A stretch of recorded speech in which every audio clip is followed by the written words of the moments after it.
ऐसा कातिल जो खूबसूरत लड़कियों को देखकर नहीं उनकी खुशबू सूंघकर अपना शिकार चुनता था।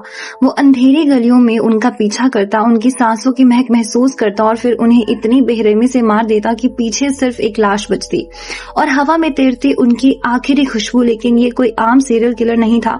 उसका सपना था दुनिया का सबसे ताकतवर परफ्यूम बनाना, ऐसा परफ्यूम जिसे सूंघते ही लोग अपना होश खो दे, नफरत प्यार में बदल जाए और पूरी दुनिया उसके कदमों में झुक जाए। सोचो अगर किसी इंसान को भगवान जैसी ताकत सिर्फ एक खुशबू से मिल जाए तो वो क्या करेगा। तो तैयार हो जाओ, क्योंकि ये सिर्फ एक फिल्म की कहानी नहीं है। ये इंसानी हवस, पागलपन और खूबसूरती के पीछे छुपे हुए खतरनाक जुनून की कहानी है। Perfume, the story of a murderer. कहानी की शुरुआत होती है, हम कुछ पुलिस वालों को एक कैदी को जेल में घसीटते हुए बाहर लाते हुए देखते हैं, जहां पहले से ही हजारों लोग इकट्ठा हुए थे। उस भीड़ में खड़ा हर एक इंसान गुस्से में नजर आ रहा था और जोर जोर से चिल्लाकर सभी यही कह रहे थे कि इस दरिंदे को फांसी की सजा मिलनी चाहिए। तभी जज सबके सामने ऐलान करता है कि इस मुजरिम के हाथ पैर तोड़ जाएंगे और फिर उसे सबके सामने मौत दी जाएगी। और यह सुनकर भीड़ खुशी से झूम उठती है। दरअसल फ्रांस की 8वीं सदी में एक ऐसा आदमी रहता था जिसके पास एक अद्भुत शक्ति थी, जो थी सूंघने की शक्ति। उसका नाम था जीन बैप्टिस्टे ग्रेनुई। और अगर आज इसका नाम इतिहास से मिटा दिया है तो उसकी वजह यही है कि इस आदमी के काम ने पूरे शहर को खौफ में डाल रखा था। आए दिन किसी न किसी गली या नुक्कड़ के रोज एक नई जवान लड़की की लाश मिलती थी, जिसका शरीर बिना कपड़ों के होता था और बाल काटे हुए होते थे। किसी को समझ नहीं आता था कि आखिर यह सब कौन कर रहा है और क्यों कर रहा है। और यहीं से कहानी उसके बीते समय में जाते हैं। एक ऐसा दौर जब शहर बाहर से जितना खूबसूरत दिखता था, अंदर से उतना ही गंदगी और सड़ी हुई बदबू से भरा हुआ था। पेरिस के एक गंदे फिश मार्केट में हम एक प्रेग्नेंट औरत को देखते हैं जो गरीबी और मजबूरी में इस गंदी जगह पर काम करती थी। तभी अचानक उसके पेट में जोरों का दर्द शुरू होती है और वह वहीं पर एक बच्चे को जन्म देती है। लेकिन वह उस बच्चे को तुरंत कचरे के ढेर में फेंक देती है, जिससे उस बच्चे के पैदा होने का उसे कोई सुख दुख नहीं था, जैसे वह कोई इंसान नहीं बल्कि एक बेकार चीज हो। उसे लगता है कि बच्चा मर चुका है, क्योंकि उसके पहले भी उसके कई बच्चे मरे हुए पैदा हो चुके थे। लेकिन इस बार कुछ अलग होता है। वह बच्चा अचानक जोर जोर से रोने लगता है और उसके रोने से लोगों का ध्यान उसकी ओर जाता है। लोग वहां इकट्ठा हो जाते हैं और उसकी माँ को ढूंढने लगते हैं और तभी लोगों को वो औरत भागते नजर आती है, जो जल्द ही पकड़ी जाती है और उस पर बच्चों को मारने की कोशिश का आरोप लगाकर उसे फांसी दे दी जाती है। इस तरह एक ऐसा बच्चा इस दुनिया में आता है जिसका कोई अपना नहीं होता। उसे अनाथालय भेज दिया जाता है, जहां मैडम गायलॉर्ड नाम की औरत और उसे रखती है। लेकिन वह उसे प्यार से नहीं बल्कि एक कमाई के साधन के रूप में देखती है। बचपन से ही ग्रेनुई बाकी बच्चों से अलग था। वह बोलता नहीं था, किसी से जुड़ता नहीं था, लेकिन उसकी सूंघने की शक्ति असाधारण थी। वह हर चीज को सूंघकर पहचान लेता था, चाहे वह कितनी भी दूर क्यों ना हो। वह दुनिया को खुशबुओं के जरिए समझता था। लेकिन सबसे अजीब बात यह थी कि उसके अपने शरीर से कई खुशबू नहीं जाती थी, जैसे वह इस दुनिया में होते हुए भी उसका हिस्सा नहीं था। बाकी बच्चे उससे नफरत करते थे और कई बार उसे मारने की कोशिश करते थे, लेकिन हर बार वह बच जाता था, क्योंकि उसकी जिंदगी अभी खत्म होने के लिए नहीं बनी थी। समय बीतता है और जब वह 13 साल का होता है तो मैडम गायलॉर्ड उसे एक कारखाने के मालिक को बेच देती है, जहां चमड़ा बनाने का काम होता है। वह जगह इतनी खतरनाक और जहरीली होती है कि वहां काम करने वाले लोग कुछ ही सालों में मर जाते हैं। लेकिन ग्रेनुई वहां भी जिंदा रहता है। लेकिन वह सिर्फ जी नहीं रहा होता, बल्कि हर चीज को महसूस कर रहा होता है, हर गंध को अपने अंदर जमा कर रहा होता है। उसी दौरान कुछ लुटेरे मैडम गायलॉर्ड को मार देते हैं, जैसे ग्रेनुई की जिंदगी से जुड़ा हर इंसान एक एक करके खत्म होता जा रहा हो। इस दिन उसका मालिक उसे पेरिस लेकर जाता है, जहां पहली बार ग्रेनुई को एहसास होता है कि यह शहर खुशबुओं का समंदर है, जहां हवा में हजारों तरह की खुशबू तैर रही है, फूलों की, मालाओं की, इंसानों की। और तभी उसकी नाक एक ऐसी खुशबू को पकड़ती है जो उसने पहले कभी महसूस नहीं की थी। वह उस खुशबू का पीछा करता है और एक परफ्यूम की दुकान के पास पहुंचता है जहां लोग तरह तरह के इत्र खरीद रहे होते हैं और दुकानदार एक महिला को इत्र सुंघा रहा होता है। लेकिन तभी ग्रेनोए को उससे भी ज्यादा मनमोहित करने वाली खुशबू महसूस होती है, एक जवान लड़की की जो फल बेच रही होती है। वह लड़की की खुशबू से इतना आकर्षित हो जाता है कि वो उसका पीछा करते हुए उसके पास पहुंच जाता है। लड़की उसे इतना नजदीक खड़ा देखकर डर जाती है और फिर वो शांत होकर उससे पूछती है कि क्या वह फल खरीदना चाहता है, लेकिन ग्रेनोए कुछ नहीं बोलता। वह सिर्फ उसे देखता रहता है और उसकी खुशबू को महसूस करता रहता है। जब लड़की उसे फल देती है, ग्रेनोए लड़की के हाथ को पकड़ लेता है और उसे सूंघने लग जाता है, जो देखकर लड़की और ज्यादा डरकर वहां से भाग जाती है। पर ग्रेनोए उसका पीछा करता है। उसकी खुशबू के सहारे वह उसके घर तक पहुंच जाता है और धीमे पांव लड़की के नजदीक पहुंचकर पीछे से उसके बदन की खुशबू को सूंघने लगता है और तभी लड़की को किसी के होने का एहसास होता है। इसीलिए जब वो यह देखने पीछे मुड़ती है तो ग्रेनोए को पीछे देखकर वो डर कर जोर से चिल्लाने लगती है। लड़की को चुप कराने के लिए वह उसका मुंह दबा देता है। तभी वहां एक कपल आते हैं जिन्हें देखकर ग्रेनोए डर जाता है और लड़की का मुंह और नाक जोर से दबाकर पकड़ता है, जिससे लड़की का दम घुटने लगता है और वह मर जाती है। कपल के वहां से जाने के बाद जब ग्रेनोए अपना हाथ लड़की के मुंह से हटाता है तो लड़की को मरा हुआ देखकर वो और डर जाता है। ग्रेनोए लड़की को मारना नहीं चाहता था, लेकिन उसकी मौत के बाद भी उसकी त्वचा से आती खुशबू उसे मोहित कर रही थी। इसलिए वह लड़की के बदन से कपड़े निकालकर उस खुशबू को सूंघकर उसे महसूस करता रहता है, जैसे ही वह उस पल को हमेशा के लिए अपने अंदर कैद करना चाहता हो। लेकिन धीरे धीरे वह खुशबू खत्म होने लगती है, जो देखकर ग्रेनोए बेचैन हो जाता है, क्योंकि उसने कुछ ऐसा खो दिया था जिसे वह कैद करके रखना चाहता था। ग्रेनोए को ढूंढते हुए उसका मालिक वहां पहुंचता है और वापस उसे कारखाने लेकर जाता है, जहां उसे भागकर जाने के लिए बुरी तरह पीटता है। उस रात ग्रेनोए सो नहीं पाता, क्योंकि अब उसे समझ आ चुका था कि उसका मकसद क्या था, दुनिया की सबसे परफेक्ट खुशबू को कैद करना। कुछ दिन बाद वह जिउसेप्पे बाल्दिनी नाम के परफ्यूमर के पास पहुंचता है, जिसकी दुकान पहले बहुत मशहूर थी, लेकिन अब उसका काम ठप हो चुका था, क्योंकि वह सिर्फ दूसरों के परफ्यूम की नकल करता था और अब उसकी सूंघने की क्षमता भी कमजोर हो चुकी थी। ग्रेनोए वहां सामान पहुंचाने जाता है, तभी वहां रखी हर एक केमिकल की शीशी को देखकर वो बहुत खुश हो जाता है, क्योंकि उसे अब उसकी मंजिल मिल चुकी थी जहां से वह खुशबू को कैद करना सीख सकता था। वो बाल्दिनी से कहता है कि वह उसके लिए परफ्यूम बना सकता है, लेकिन पहले तो बाल्दिनी उसका मजाक उड़ाता है। लेकिन जब ग्रेनोए बिना किसी माप तोल के, बिना किसी विद्या के परफ्यूम तैयार कर रहा था, वह भी सिर्फ अपने सूंघने की शक्ति द्वारा, तब बाल्दिनी उसे सूंघता है तो वह हैरान रह जाता है, क्योंकि वह खुशबू उसके बनाए परफ्यूम से कई गुना ज्यादा बेहतर होती है। वह तुरंत समझ जाता है कि यह लड़का असाधारण है। अगले ही दिन वह ग्रेनोए को उसके मालिक से खरीद लेता है, उसकी भारी कीमत देकर, और संयोग से ग्रेनोए का मालिक उसकी रात शराब के नशे में एक हादसे में मर जाता है।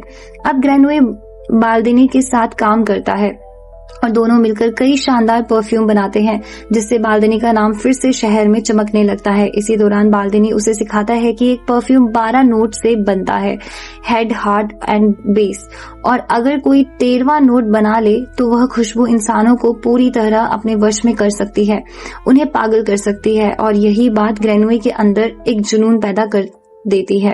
वह खुशबू को कैद करना सीखना चाहता है और बाल्दिनी उसे फूलों से खुशबू निकालने का तरीका सिखाता है। ग्रेनोए सीखता है और अलग अलग चीजों पर प्रयोग करता है, लेकिन जब वह इंसानों की खुशबू कैद करने की कोशिश करता है तो बार बार असफल हो जाता है।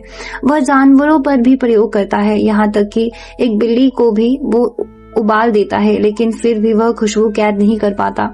इस नाकामयाबी से वह टूट जाता है और रोने लगता है और बाल्दिनी से कहता है कि उसने उसे गलत तरीका सिखाया है। उसकी इस नाकामयाबी से उसे गहरा सदमा लग जाता है, जिससे उसकी हालत इतनी खराब हो जाती है कि डॉक्टर को बुलाना पड़ता है। कुछ दिनों के बाद वह फिर ठीक हो जाता है, लेकिन होश में आने के बाद भी उसके दिमाग में सिर्फ एक ही सवाल होता है, क्या कोई ऐसा तरीका है जिससे किसी भी चीज को, खुशबू को कैद किया जा सके।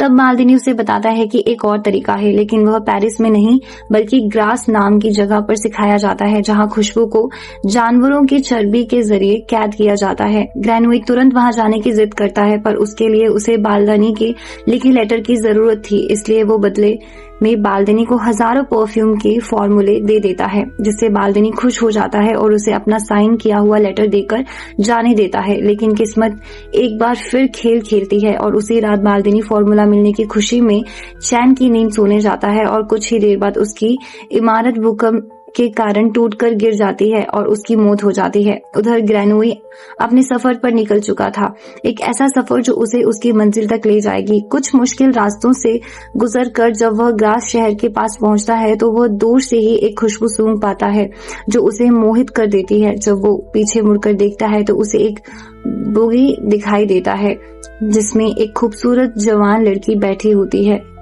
और उसकी खुशबू इतनी शुद्ध और अलग होती है कि ग्रेनोई एक पल में समझ जाता है कि यही वह खुशबू है जिसकी वह तलाश कर रहा था।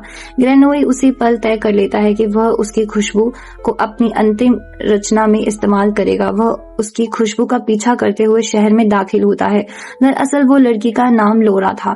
लोरा एक अमीर आदमी की बेटी थी। ग्रेनोई धीरे धीरे उसकी जिंदगी को दूर से देखने लगता है, जैसे एक शिकारी अपने शिकार को दूर से देखकर समझता है। इसी बीच वह एक परफ्यूम फैक्ट्री में काम करने लगता है, जहां मैडम ऑर्नुल्फी उसे काम देती है और उसे फूलों की खुशबू कैद करना सिखाती है, जिसमें फूलों के पत्ते जानवरों की चर्बी पर रखे जाते हैं, जिसमें फूलों की खुशबू को चर्बी के जरिए कैद किया जाता है और यही वह तरीका था जिसकी उसे तलाश थी। ग्रेनोई पूरे तन मन धन से इस प्रक्रिया को सीख लेता है। जब वह खुशबू कैद करने की कला में माहिर हो जाता है और अपने मालकिन का दिल जीत लेता है तो वह अपनी असली मकसद को शुरू कर देता है, जो था जवान लड़कियों की खुशबू को कैद करना। वह जवान लड़कियों को अपना शिकार बनाना चालू कर देता है और पहली बार वह एक लड़की को मारकर उसकी खुशबू निकालने में सफल होता है। वह उसे उसी प्रक्रिया में डालता है जिसमें फूलों की खुशबू निकाली जाती है। जब वह उस टैंक से निकले लिक्विड को सूंघता है तब उसे समझ आता है कि उसका यह प्रयोग फेल हो चुका है, क्योंकि वह खुशबू सामने वाले को मनमोहित करने वाली बिल्कुल नहीं थी। इसलिए वो अपनी प्रक्रिया को बदलने की सोचता है और दूसरा प्रयोग करने के लिए वह एक प्रोस्टिट्यूट को अपने कमरे में बुलाता है और उसे पैसे देकर प्रक्रिया पूरी होने तक रुकने को कहता है। पर जब ग्रेनोई चर्बी को प्रोस्टिट्यूट के शरीर पर लगाने लगता है तो लड़की को ग्रेनोई की यह हरकत कुछ पसंद नहीं आती, इसलिए वह गुस्सा होकर ग्रेनोई को वहां से जाने को कहती है, जिस पर ग्रेनोई गुस्सा होकर उसे भी मार देता है और फिर उसके बाल काटता है और उसके शरीर पर चर्बी लगाकर उसे कपड़ों में लपेटता है और घंटों इंतजार करता है ताकि उसकी खुशबू उस चर्बी में समा जाए और फिर उस चर्बी को लड़की के शरीर से निकालकर उस पर आगे की प्रक्रिया करता है और इस मनमोहित खुशबू वाला परफ्यूम तैयार होता है। यह उसकी पहली सफलता होती है। जब पुलिस को इस प्रोस्टिट्यूट की लाश मिलती है तो शहर में एक डर का माहौल फैलने लगता है। धीरे धीरे रोज नई नई लड़कियों की लाश बिना कपड़ों के, बाल कटे हुए, बिना किसी संघर्ष के निशान के इस हालत में मिलने लगती है। दिन प्रतिदिन शहर के लोगों में खौफ बढ़ता जा रहा था। ग्रेनोई एक के बाद एक लड़कियों को मारते जाता है। हर बार वह उनकी खुशबू को कैद करता था और अपने परफ्यूम के लिए एक नया नोट तैयार करता था। वह अब पूरी तरह अपने जुनून में डूब चुका था। उसके लिए ये लड़कियां इंसान नहीं बल्कि सिर्फ परफ्यूम की इंग्रेडिएंट थी। शहर में दहशत फैल जाती है, इसलिए कोर्ट के ऑर्डर पर शहर में कर्फ्यू लगाया जाता है। शहर के लोग अपने घरों में बंद हो जाते हैं। शाम होते ही सड़कों पर सन्नाटा छा जाता है। पुलिस हर जगह तैनात हो जाती है, लेकिन फिर भी हत्याएं रुकती नहीं। इसी दौरान लोरा के घर में उसके जन्मदिन की पार्टी होती है, जहां ग्रेनोई दूर से छिपकर लोरा को देख रहा होता है और लोरा के प्रति उसका ऑब्सेशन दिन पे दिन बढ़ता जा रहा था। जब सभी लड़कियां हाइड और सीक खेलने जाती हैं, ग्रेनोई मौका देखकर लोरा को पकड़ने की कोशिश करता है, लेकिन वह बच जाती है। पर जब सब लड़कियां खेल खत्म होने के बाद बाहर आती है तो पता चलता है कि 2 जुड़वा बहनें लापता हैं। सभी लोग उनकी तलाश में निकल पड़ते हैं। तभी हमें पता चलता है कि उन जुड़वा बहनों को ग्रेनोई ने ही किडनैप किया था।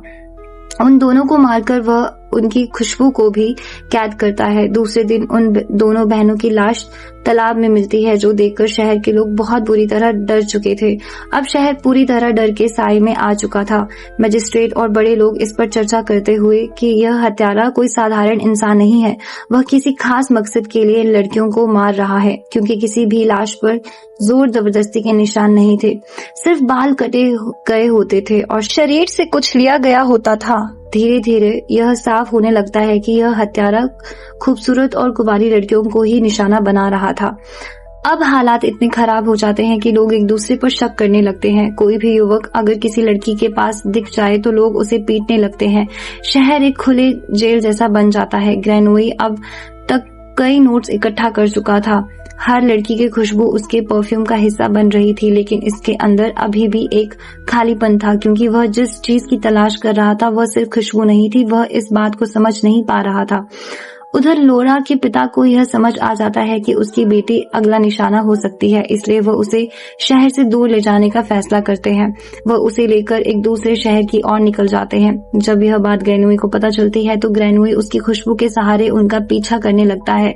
उसके लिए दूरी मायने नहीं रखती, क्योंकि उसकी दुनिया खुशबुओं से चलती है। वह धीरे धीरे उनके ठिकाने तक पहुंच जाता है और सही मौके का इंतजार करता है, क्योंकि अब उसके लिए सबसे जरूरी चीज सिर्फ एक ही थी, उसका आखिरी नोट, उसकी फेवरेट खुशबू जो उसकी रचना को पूरा कर सके।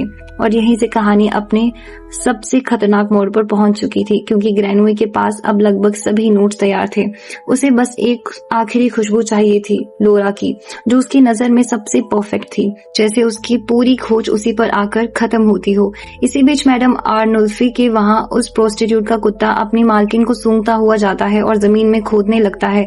तब वहां से उस प्रोस्टिट्यूट के बाल निकलते हैं और यह मैडम आर्नोल्फी का बॉयफ्रेंड देख लेता है और यह खबर वह पुलिस तक पहुंच जाता है।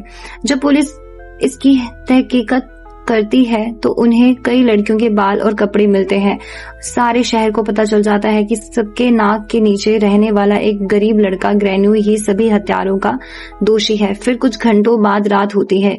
रिचर्ड और लोरा सो जाते हैं। सब जगह सन्नाटा छा जाता है और सभी सन्नाटे में ग्रेनोई गेस्ट हाउस में धीरे धीरे घुसता है। बिना कोई आवाज किए, बिना कोई निशान छोड़े वह सीधे उस कमरे तक पहुंचता है जहां लोरा बंद होती है। दरवाजा लॉक होता है, इसलिए वह रिचर्ड के कमरे में जाता है और वहां से चाबी उठाकर वापस लोरा के कमरे में आता है। जैसे ही वह दरवाजा खोलता है वह कुछ पल के लिए लोरा को घूरते रह जाता है, क्योंकि उसके सामने वह खुशबू थी जिसे वह कई महीनों से पाना चाहता था। वह लोरा के पास जाता है और फिर वही करता है जो वह अब तक करता आया था। वह उसकी जान ले लेता है, बिल्कुल शांत तरीके से, बिना किसी संघर्ष के, जैसे वह सिर्फ एक खुशबू को रोक रहा हो, एक पल को हमेशा के लिए कैद कर रहा हो। कुछ ही पलों में सुबह होती है और रिचर्ड जब अपनी बेटी के कमरे में जाता है तो वह देखता है कि लोरा मर चुकी है। अपनी बेटी को इस अवस्था में देखकर वो पूरी तरह टूट जाता है। उसकी दर्द भरी चीख चारों तरफ गूंजने लगती है। दूसरी तरफ ग्रेनोई अपनी सबसे बड़ी सफलता हासिल कर चुका होता है। वह लोरा की खुशबू को उसी प्रक्रिया से निकालता है और उसे अपने बाकी नोट्स के साथ मिलाता है और आखिरकार वह बना लेता है वह परफ्यूम जिसकी वह हमेशा से तलाश कर रहा था। 13 नोट्स। यह सिर्फ एक खुशबू नहीं थी, यह उसका सपना था, उसकी पूरी जिंदगी का मकसद। लेकिन वह यह नहीं जानता था कि यह परफ्यूम आगे चलकर उसकी जान लेने वाला है।